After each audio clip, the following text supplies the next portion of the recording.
Joining me now is Bart Jaworski, CEO of Group 11 Resources. Great to see you. Thanks, Bart. Thanks for having me. So I think your story is really interesting because you're looking for Ireland's next big zinc deposit. You've got two key assets. You've made a discovery. So can you put it in a little snapshot for us? Yeah, we have two 43101 compliant resources in the ground, and we also have a brand new discovery called Ballywire. Now that discovery is about 20 kilometers away from one of the deposits, so we have synergy potential, and that's pretty handy when you're exploring. The actual Ballywire discovery, maybe just to unpack that a little bit. Right in the very north, we have Glencore's Palace Green deposit. It's a 45 million ton deposit, 8.4%. It's one of the largest undeveloped zinc deposits in the world. Right beside that, we have our own Stone Park deposit, which is about 5 million tons at 11.3%. And then 20 kilometers south of that is where the new discovery is. And just to mention, Glencore is our largest shareholder and sits on our board as well. We have a director from Glencore on our board. So that's an interesting dynamic, obviously, with us on the ground and in shareholder register. So the Ballywire discovery itself, very, very interesting because it's brand new. Just to make that distinction, we, in 2021, drilled our first hole. It was about 3.3 meters of 12% zinc and lead with 48 grams silver. So quite a meaty intersection. Stepped out 400 meters. On the last hole, we hit our discovery hole, which is a 66 meter thick package of mineralization. Within that, 10 meters of 10% zinc and lead, 100 grams silver. We decide at that stage, we're onto something. This is a full bore discovery. Step out another 60 meters, hit again, 10 meters of 9% with 50 grams silver. Step out again 80 meters, another hit, 18 meters of 10% with this time 250 grams per ton silver and 0.22 copper. So the numbers are starting to stack up. Really rich grades, very decent widths.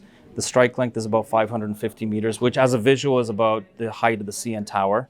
The downtip extent is anywhere from 500 meters to 900 meters, depending on the section you look at. And there is a historic hole that was actually drilled here 1 kilometer away, which actually did hit some really significant mineralization. So if you really zoom out, it's about 1.5 kilometers already in terms of the drilled hits that we have.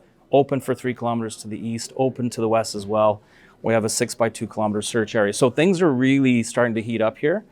And obviously, within trucking distance of Palace Green Stone Park. So I think things are looking great.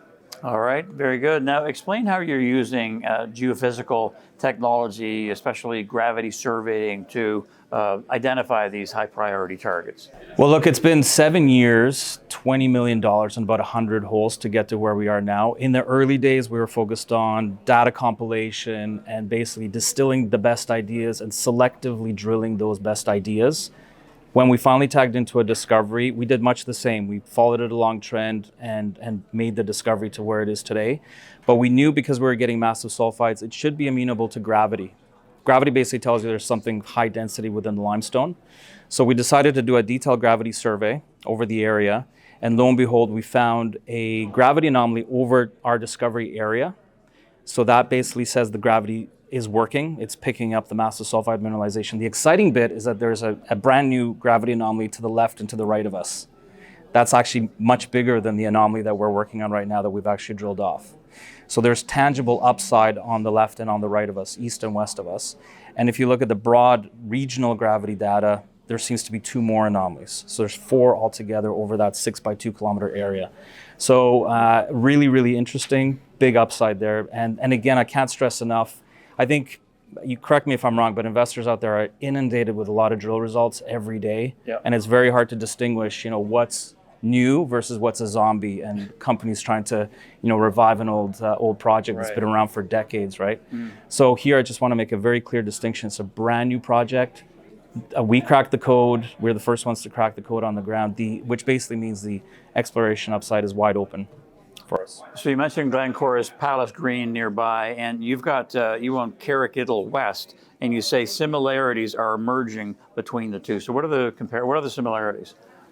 So Carrickittle is 10 kilometers away from our Ballywire discovery, more towards where Palace Green is. And so what Carrickittle West is, we believe, is a mirror image of Palace Green on the south side of the Limerick Volcanic Complex.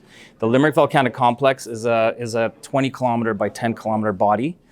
The north side, very well explored by Glencore and Teck in the day. That's where they discovered Palace Green and Stone Park. But on the south side, completely unexplored up until we came along, and we're starting to test the very southern margins of this complex. And as we're drilling, we're finding high-grade pockets of zinc. We're finding lots of alteration, so brecciated wall-sortian limestone, very pyritic, hundreds of meters. And most importantly, we found a brand new fault structure with a 150-meter down drop. This is very significant because it's the only major fault that's found in that area. And the zinc's got to be coming from somewhere. You know, for Palace Green, Stoneberg, big deposits, where's it all coming from? We don't know yet. But it seems that it could be coming from this major fault we found. So what we want to do is drill 400 meters to the north and see where that fault hits the target horizon. That should be where the prize is. And the prize is pretty big here because if you look at what's north of us, pretty hefty. So. Right. And lastly, more broadly, zinc is needed in the energy transition. We know that. We know inventories are quite low right now. So what's your overall view of zinc itself and how Group 11 fits into that scenario? Well, look, yeah, as you say, the inventories have gone down from about 1.5 million tons back in 2013 down to about 0.2 million tons now. So they've gone down. There is a bit of an uptick. I think China is restocking right now, which will probably have a bit of a upward pressure on the zinc price in the medium term. 4 mines have been announced to be shutting down, so there's a bit of a supply response. Treatment charges, from what I understand, are heading down as well, which is a positive signal. It means there's not that much concentrate out there. So those things I think are good. If there's a recession looming on the horizon, what governments tend to do is they press on the recession, or they press on the infrastructure button rather. And that means inevitably steel demand goes up and ergo zinc, because you have to galvanize that. So galvanizing is 60% roughly of the zinc demand. And I think that is key. Now, if you put that to one side, obviously you have the global energy transition. And how that pertains to zinc is batteries, wind, and solar. So within batteries, for example, there's 18 companies right now worldwide working on zinc batteries.